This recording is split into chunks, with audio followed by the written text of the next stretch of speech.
Now here onwards I'll be discussing a particular study that was done in Rodman School of Management in US on the MBA students. At Rodman School of Management, MBA students and executives are taught to reason generatively. It's one of the institutes among many who are having separate sessions and courses on how to do generative reasoning, right? So they are asked to seek insights, introspective thinking, something, insights, some sort of a internal thinking process that don't fit neatly into the existing models. Think differently, in other words.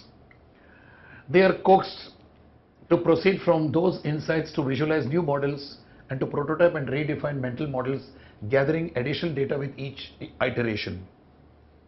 So they are asked to do some project, and while they are doing the project, they are asked to think differently. To think differently, even if it's not practical, think differently, and then from there you try to get more saliences and more causalities, right? They find it scary and somewhat transgressive, that is, as if they are crossing the limits. Transgression means sin, crossing the limits of legitimacy. So they find it scary and somewhat transgressive to flex their abductive logic muscles, having been taught to see deductive and inductive logic as the only forms of reasonings. Any course, any subject that we learn is based on inductive and deductive logic, reasoning. So for them to do that for the first time, they find it quite challenging. Later on, what happens? They see the light come on as they realize that generative reasoning does not destroy life as we know it. On the contrary, it opens up the doors for new possibilities. That's why we call it possibility thinking also. As you keep on practicing out-of-box thinking exercises, for the first time when you do it, you're blank because your factory setting does not allow you to think differently. But when you keep on doing it differently, you start realizing that it is not a futile exercise, it is not for the sake of fun alone, but through that you start getting certain solutions for certain complex issues which you never thought of in that direction, right? The students are asked to use dilemmas they face in their current businesses as a modeling challenge. There's a dilemma, existing dilemma that's going on, that you're facing, you're not able to solve it, you're stuck up there. So visualize or think of those dilemmas. For example, students in the hair care business visited hair salon and watched women get their hair styled. Students interviewed the women in detail on the following day about how women felt about their styling experience. Students were advised not to collect statistical data, underline, but take efforts to seek a better understanding of the end users of the products. Again, I talked about content and process. I'm not here to collect data about who's using what type of hair dyes or what set of hair styling they want to do. I'm not here for that. I want to know the other attributes of the people. So I go at the back end, and from the back end I come from the consumer I come backwards. So I want to know about their experiences, what they go through, right? They then employ the understanding to imagine new ways to meet the needs of the women in the salon. In other words, they were to infer backwards from their understanding to the best explanation. In this case, a product that would meet their customers' needs better than, not their competitors, but anything yet in the market. A product which is yet to be launched in the market, which has never seen the light of the day because nobody has thought of it. That's what we would like to understand. Many consumer products in the market, in fact, which have come in the recent about a decade or so, have been addressing certain needs which producers never thought of. Many needs of the consumers are unstated. Now there have been some consumer research organizations who have thought in this fashion, and they have tried to gauge from the consumers working backwards, what is it that they really desire which they don't express. And they have tried it out and experimented. They have found that it succeeds. Not in all cases though. And then they find that this is one need which was unexpressed, and unexpressed need they had to put it into a form of a need fulfillment through a product or a service. And when that comes, it is amazing. So working backwards, right? MBA students at Rotman sharpen or hone their abductive reasoning skills on the challenges proposed by corporations or non-profit organizations.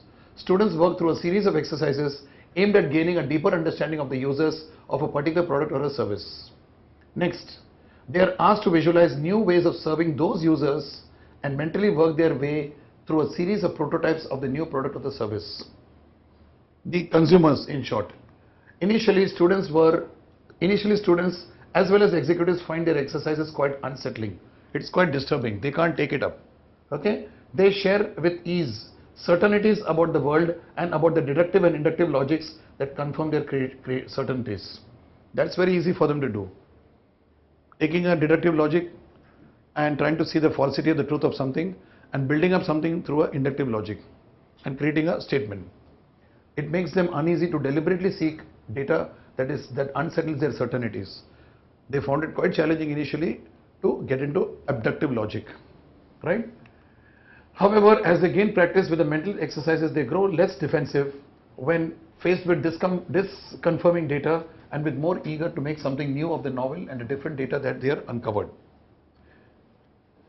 What had been a threat became an exhilarating form of a play for them. Initially, those of you who have attended creativity workshops or those of you who want to be creative, remember that the first stage, everything doesn't make sense to you. Nothing makes sense to you. And then when you keep practicing whatever the trainer tells you, whatever the facilitator tells you, just simply keep on doing it. Suddenly you'll find triggers happening in your brain. And initially what happens is there's a discomfort, then comes an excitement of discovering something new. And in conclusion, you have to understand that new, what you have discovered as exciting is actually useful for doing something different. That is the real learning of a creative thing. In a creative workshop, they will come out with some creative things which are challenging a factory setting. Initially, you may resist. There are a lot of people who resist initially, but the trainer has to have the skill of gently confronting the person into action by showing them certain paths, making them more and more comfortable with complexity, with something that doesn't make sense to them. That's the skill of the trainer and also the willingness of the trainee, the person who's going through that. So once that keeps going on, gradually a breakthrough stage comes where the person goes through an exhilarating stage. It's amazing, oh lovely, something new I'm discovering. But it doesn't stop with that. That discovery new has to be taken further into using that type of reasoning into a problem solving or fixing a dilemma. That application is important. See, many creativity trainers, they take you for the first and the second stage and they drop. After that, you don't know how to apply when you're coming back to the workplace or outside after the training is over. But it's important that the hand holding takes place so that you're able to apply that wow effect which you've got into a direction of problem solving which has been stuck. A new direction which nobody thinks about. Now that is, according to me, creativity as the way I do it. Right? Now I come to the next type of a thing called causal modeling.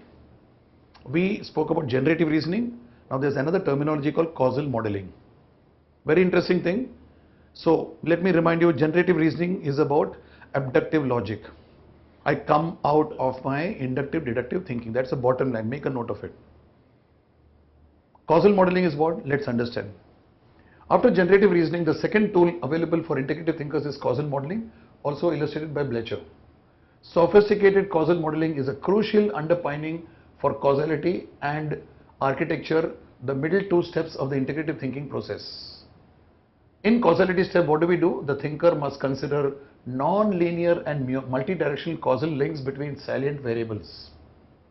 In the architecture step, the thinker must keep the whole interlocking structure of the causal relationships in mind while working on the individual parts of the situation. Let me illustrate.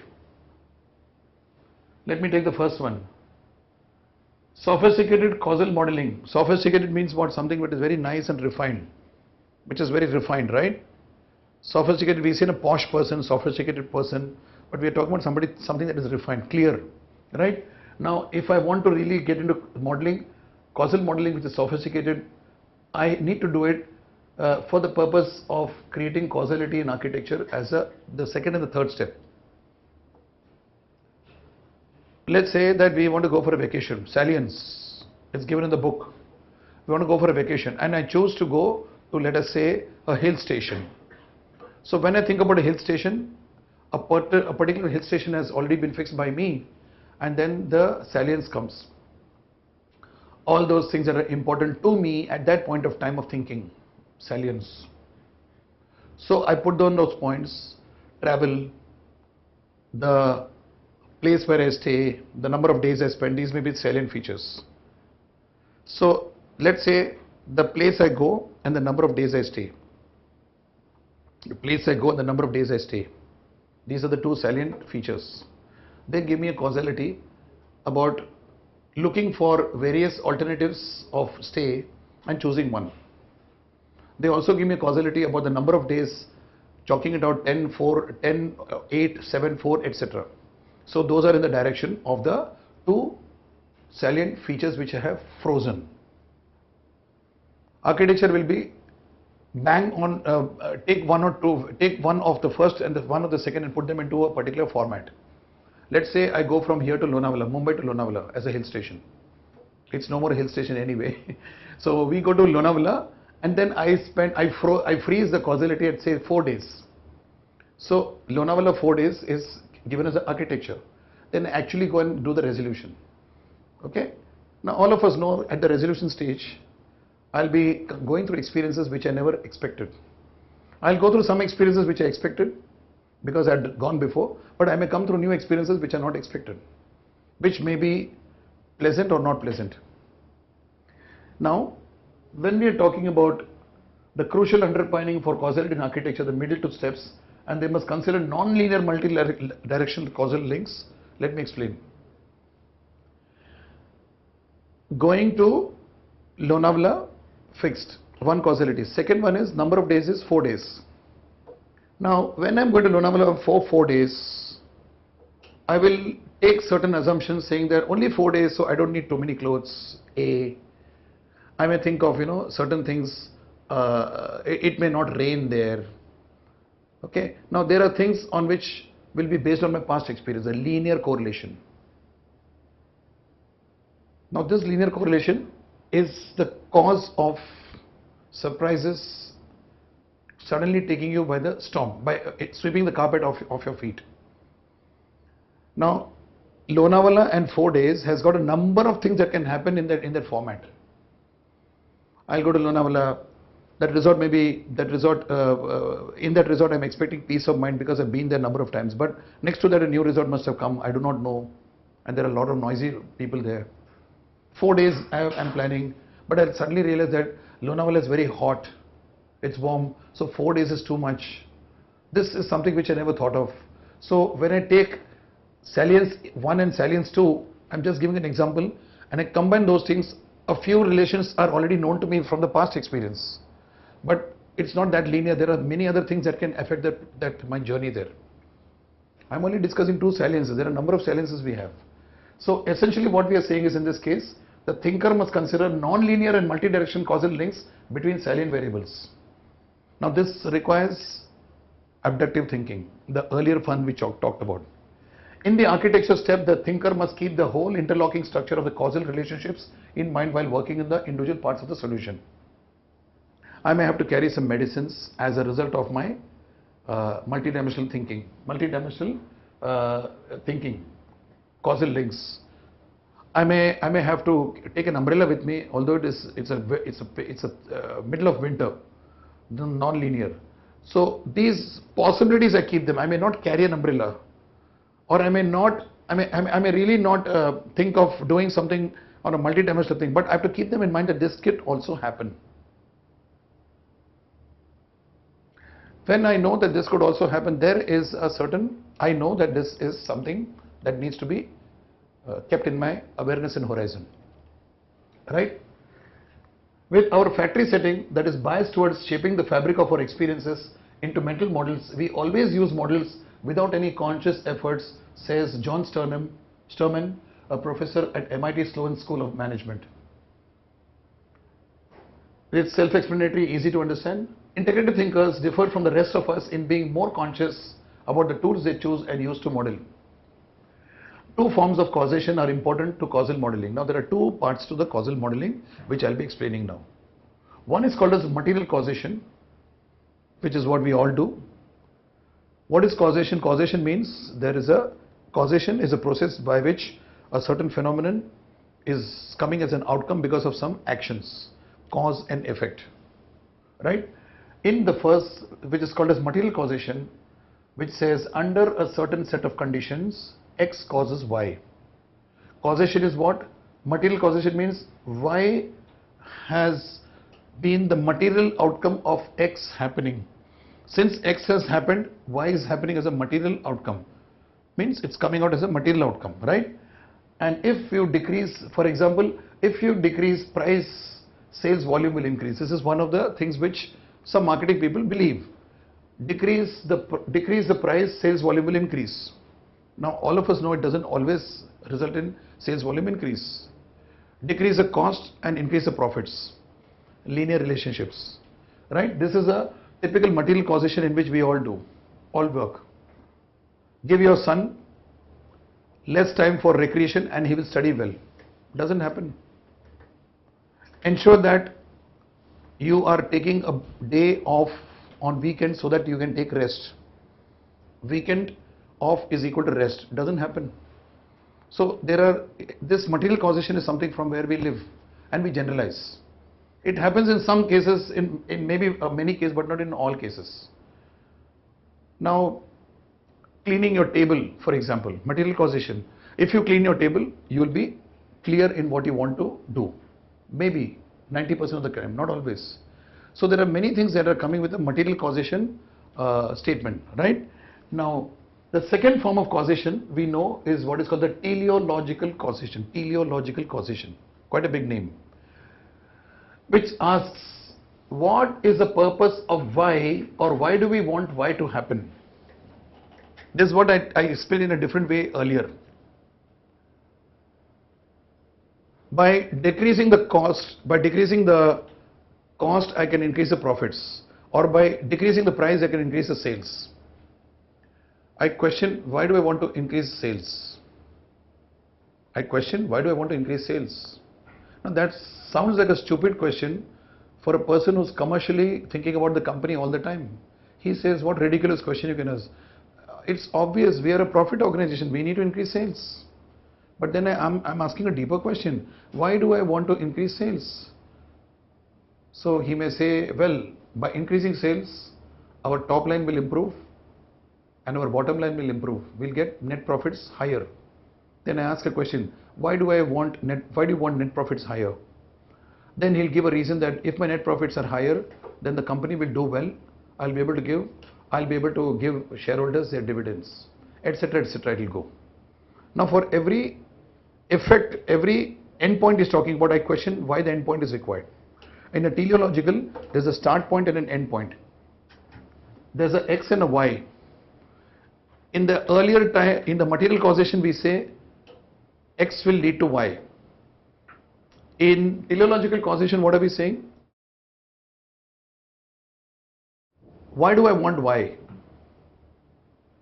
So when I ask why do I want Y, then I start thinking in a direction which I never thought before. The parent tells us his daughter that if you get 90%, you can join a reputed college. Some name is given. So you ask a question, why do I need to go to a reputed college? Because if you go to a reputed college, you will be able to get a good placement. Now, why do I need to have a good placement? Now, this is not like back answering someone. It is about asking questions to know what is the end purpose of doing this action. Do I need that end purpose with a meaningfulness, or is the end purpose coming because everybody is doing it? We know very well that by decreasing price, we don't always capture the market more than what we have. We also know that by decreasing the cost, we don't increase the profit because something else comes and crops up. Now that is teleological thing. So teleological reasoning will be, ask the end outcome whether it is required or not required. Like that example I gave you, in a company when they ask you to come at 9 a.m. in the morning, the workers are coming at 9 a.m. but they are wasting 1 hour of productive time. Now then you ask a question, why do people have to report at 9 a.m.? Then they'll give some reasons. Then you keep on asking questions teleologically. then you come to know that there are other ways to ensure that people are disciplined. Need not be by putting the gun at the head and saying that if you don't come, half day casual leave is gone or 1 day casual leave is gone. By doing that, you're creating a whole lot of you're stirring a hornet's nest, and many things happen in the negative direction. Then you try to take control by using more control measures. But then the motivation is lost and people try to be reactive. And for every rule that you set, people are going to break the rule. Instead, ask a question: what is it that we need from the workers? They have to report at 9 o'clock. Okay, if they report why should they report at 9 o'clock? For this reason. Can we do it differently without using the threat? Now, these are some questions which you need to ask. Then you'll come out with a pragmatic HR policy. Something that works on a long-term sustenance way. We are talking about sustenance, not knee-jerk reactions based policies, which keep changing from time to time. I know factories where they tell you that we must come at 9 o'clock in the morning for the first way, 6 months. Then they modify the time to 9:30. Everything is very slipshod. Nothing is really clearly understood, and it sets a lot of flutter, right? So, for the integrative thinker, as a causal modeler, material causation and teleological, that is design or purpose-based causation connect the way things are to their desired end state. They use both. For Blecher, the existing state was of disadvantaged, disempowered black youth who had neither hope or opportunity. Apartheid resulted in backwardness of the black community. Okay, material causation. His desired end state was that the black youth would have self-esteem and capability. Why should I educate them? Teleological. Why should they get educated? Because when they get educated, they'll have self-esteem and capability. Why should they have self-esteem and capability? They'll contribute to the state, and the state, which is now a free state, will prosper.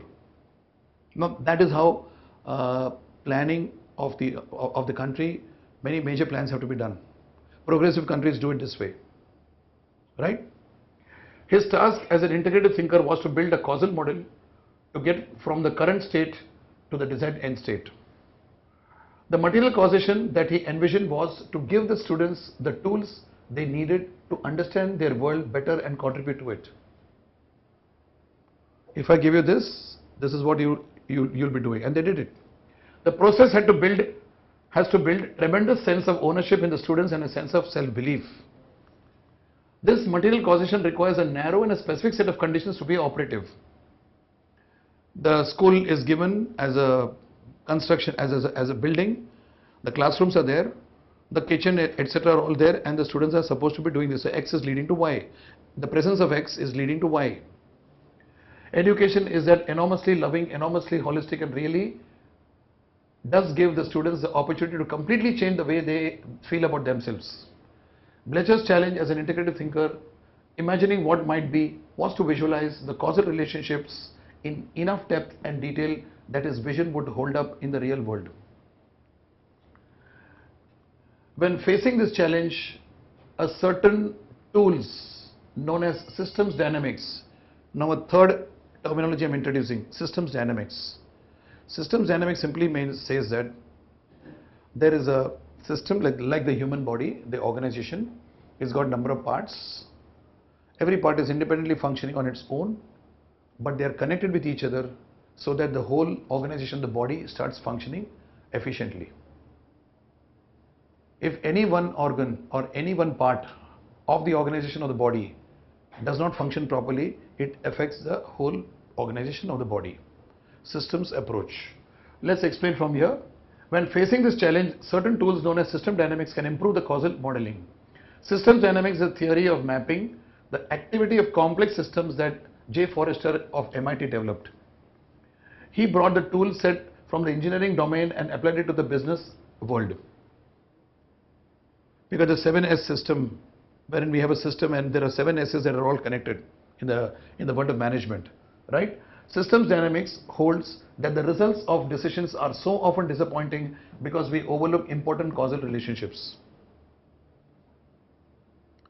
It actually happened in an engineering factory. The canteen had a problem about some snack whose weight has got reduced by the contractor. In the canteen, in the workers' canteen, there was a contractor who was serving a snack whose net weight had reduced. You know, the canteens in industrial canteens are run by a canteen committee, which is comprising of workers, labor, etc. You know, the labor people and all. Now those people, they're very sharp in realizing that we are paying X amount of money to get less weight of that particular foodstuff. They came to know. And they went and addressed and confronted that contractor very violently. How dare you do this? And when the contractor started also being violent with them, it was a private interaction, the management was not involved. Suddenly, you know, it became a big flutter. And do you know what happened? The production in the shop floor stopped for 15 minutes. Now, a contractor who's serving snacks in the canteen is one part of the system of the whole organization called the factory.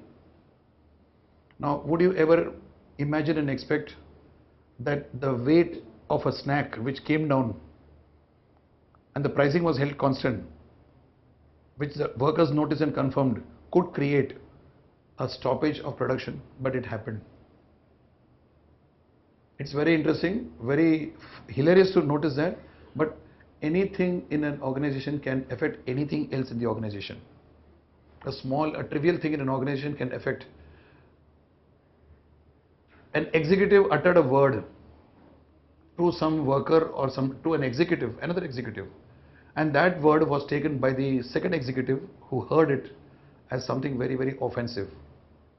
It led to a huge amount of disturbance in that particular place. And then they had to have intervention of the outsiders. And in that 3 days, production came to a standstill. So now, one has to map and understand that what seemed to be seemingly unrelated or seemingly insignificant is not as insignificant, because anything can be significant when the time comes. In fact, all are significant. Some of them do not appear to be significant. In the afternoon, when you're a regular tea drinker and you don't get your tea in the afternoon, that insignificant thing with respect to your whole day, isn't it not significant? Because at that point of time, it's so important. You may get a headache, you may get something else. So, no part of a system is insignificant, every part is significant. And the relationship between the various system parts is not as linear, it is much more complex. This understanding has to happen. Then, when the understanding itself, you're accepting that there is more complexity than what I think it is, that means you're saying there is a better model. I'm seeing only certain limited connections as of now. There is something more, let me explore. Newer experiences through patience will open up those relationships which you don't see today, right? Or as we misread causal relationships usually by assuming them to be linear and unidirectional, when in reality they are in fact non-linear and multidirectional. A primary focus of systems dynamics is often one sort of causal relationships, multidirectional feedback, loops that accelerate relationship between variables. As much of linear data you have, you're into one single direction. But as much of multiple data you have, you are able to fan out and have more options, more choices. That's important today, right? Systems dynamics experts call that an accelerating feedback loop. Accelerating feedback loop.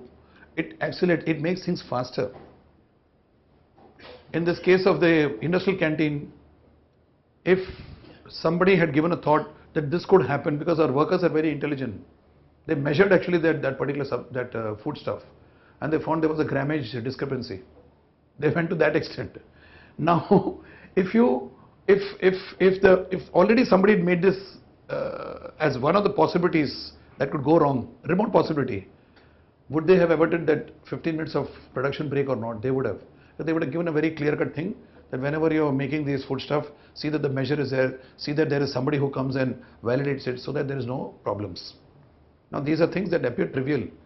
They may appear to be time-consuming for certain people, but then the fact is, if this is done, it actually sustains a lot of things in the long run, right?